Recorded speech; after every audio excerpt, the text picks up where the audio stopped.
Perkenalkan, nama saya Tesya Dubri, NIM 2021-2022, Prodi S1 Teknik Pertambangan.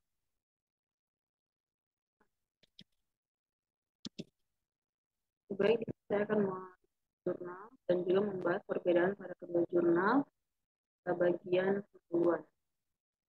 Jurnal yang pertama yaitu berjudul Analisis Kestabilan Lubang Bukaan Tambang Bawah Tanah berdasarkan klasifikasi geomekanika RMR Site D25, lokasi 3 PT Dasar, Sarana Arangsejati Parambana, Desa Batu Tanjung, Kecamatan Talawi, Kota Sawalunto.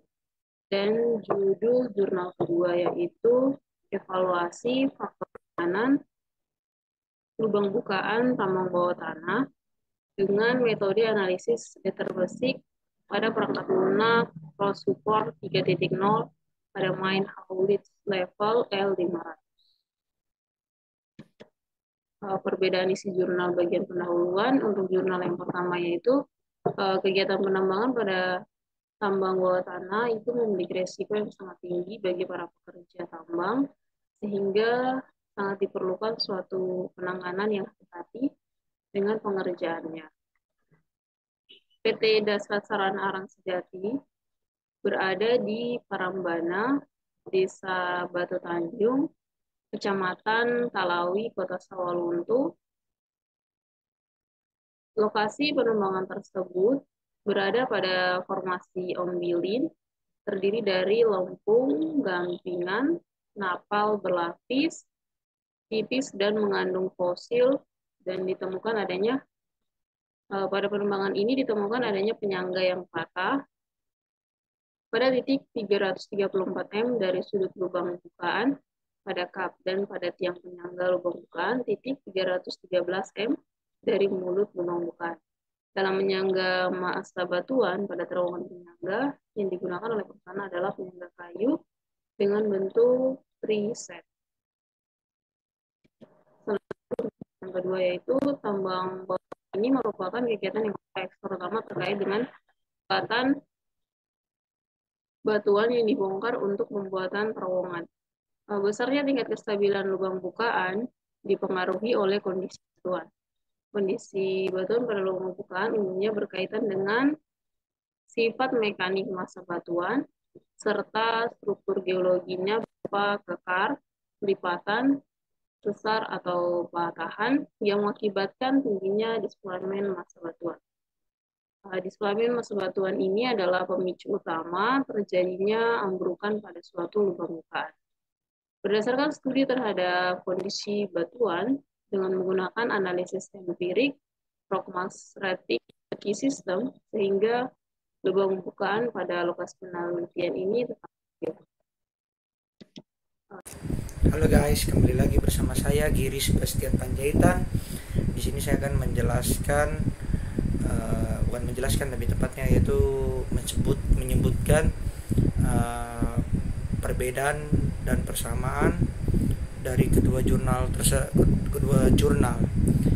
Di sini saya mendapat bagian hasil dan pembahasan ya guys. Di sini tuh ada dua jurnal. Yang pertama itu judulnya Analisis Kestabilan Lubang Bukaan Tambang Bawah Tanah berdasarkan klasifikasi geomekanika RMR System Site D25 lokasi 3 PT Dasar Sarana Arangsejati Parambahan Desa Batu Tanjung Kecamatan Talawi Kota Sawalunto. Yang kedua itu ada jurnal yang berjudul Evaluasi Faktor Keamanan Lubang Bukaan Tambang Bawah Tanah dengan metode analisis deterministik pada perangkat lunak Rock Support 3.0 pada main Howlett level L500, itu daerah Bogor, Provinsi Jawa Barat. Di jurnal yang pertama ini yang analisis kestabilan lubang bukaan tambang bawah tanah berdasarkan klasifikasi geomekanika ini itu terdapat perbedaan dan persamaan, yang dimana itu ada sifat fisik batuan dan sifat mekanik batuan itu perbedaan. Lalu persamaan itu ada sama-sama menggunakan massa batuan RMR system. Di jurnal ini terdapat nilai RQD memiliki nilai RMR, tetapi di RMR TBT ini dia lebih lengkap atau banyak. Itu ada klasifikasi RMR, sistem atap, batuan dinding kiri, batuan dinding kanan, dan di sini tuh terdapat berbagai nilai. Maksudnya berbagai nilai itu di sini tuh terdapat nilai-nilai guys. Contohnya tuh kayak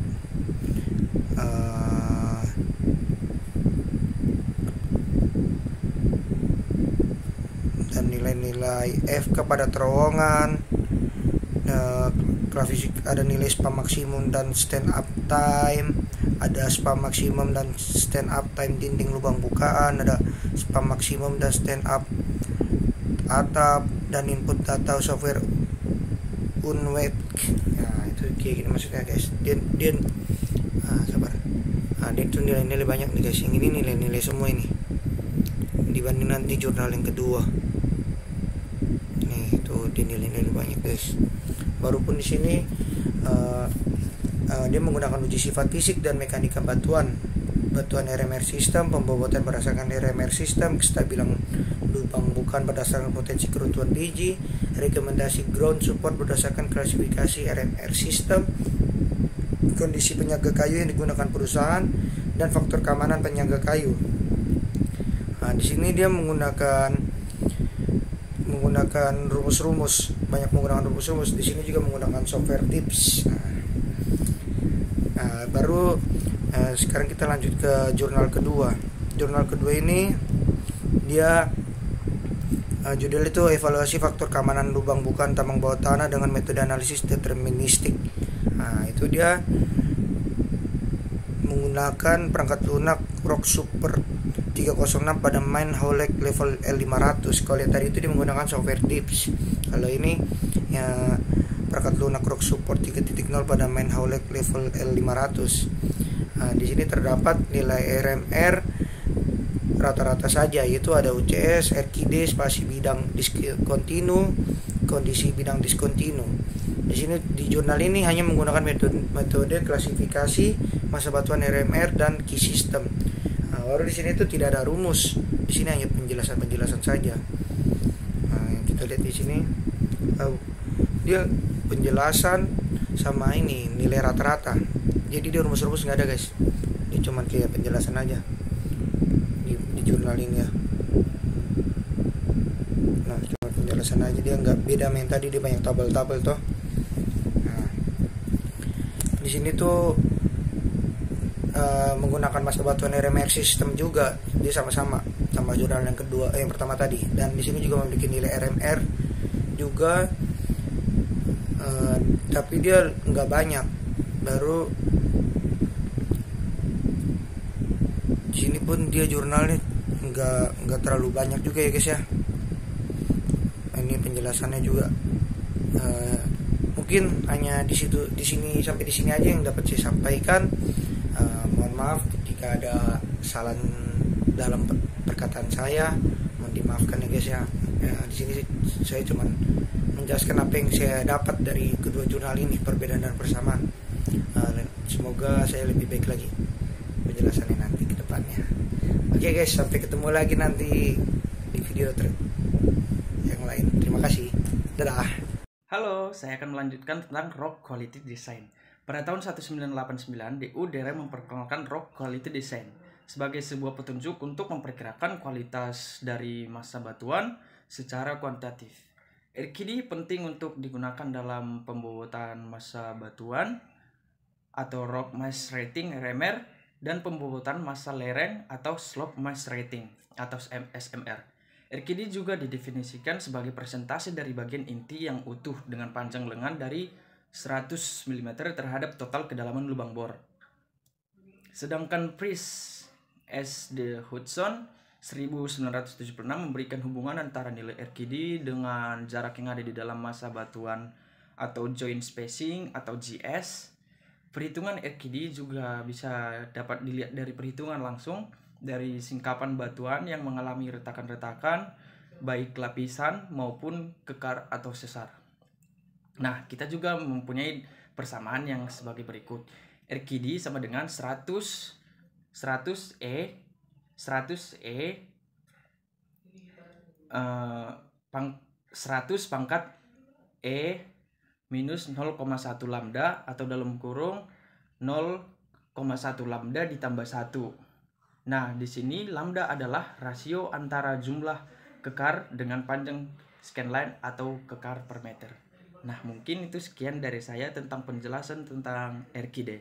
Semoga dadah. Oke guys, balik lagi sama gua. Kenalin gua Adoni Kristianto, dan di sini gua bakalan ngelanjutin apa yang udah disampaikan sama teman-teman gua di awal tadi. Jadi kita itu dikasih 3 jurnal tentang tambang bawah tanah. Terus kita disuruh cari perbedaannya lah. Kita nyari perbedaannya, mana yang lebih lengkap. Ya pokoknya kayak gitulah. Dan seperti yang udah teman-teman gue sampein di awal, dari pendahuluannya, dari tinjauan umumnya, kemudian dari pembahasannya, itu bakalan gue lanjutin. Dan bagian gue sekarang itu di teknik pengumpulan data dengan analisis datanya. Jadi jurnal yang jadikan patokan, yang gue jadiin patokan itu jurnal skripsi. Dan jurnal yang berikut itu jurnal pertama gue sebut jurnal 1, dan jurnal yang berikutnya itu gue sebut dengan jurnal kedua. Jadi di jurnal pertama itu memiliki kelebihan yang lebih unggul daripada jurnal kedua. Kenapa gue bilang gitu? Karena ketika kita berpatokan sama jurnal yang pertama yang skripsi itu, jurnal pertama itu lebih memiliki banyak informasi atau data-data yang tidak ada di jurnal kedua gitu. Contohnya di data yang di jurnal pertama itu informasinya lebih lengkap, terus dia ada data-datanya yang berhubungan langsung dengan geometri lubang bukaan, terus juga dia ada data yang berhubungan dengan struktur geologi, terus dia juga ada data-data yang berhubungan tentang sampel gitu. Jadi di situ dia lebih lengkap, sedangkan di jurnal yang kedua itu dia kurang. Kemudian di jurnal yang pertama itu juga dia membahas tentang teknik pengumpulan data dan analisis data itu ada beberapa. Jadi ada RMR, ada key system, kemudian ada melalui sifat fisik dan mekanik. Jadi diuji sifat fisik dan sifat mekaniknya. Tapi untuk di jurnal kedua itu dia hanya menggunakan satu metode, yaitu key system saja. Jadi ketika kita compare dengan skripsi itu, menurut pandangan saya jurnal yang pertama itu lebih lengkap daripada jurnal yang kedua. Itu dari segi pengumpulan data dan analisisnya. Nanti bakalan dilanjutkan lagi sama teman gua. Oke, thank you.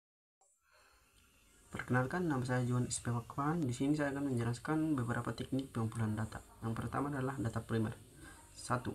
Data yang berhubungan langsung dengan geometri lubang bukaan seperti A. Dimensi lubang bukaan aktual lapangan, bentuk, panjang, lebar, dan tinggi.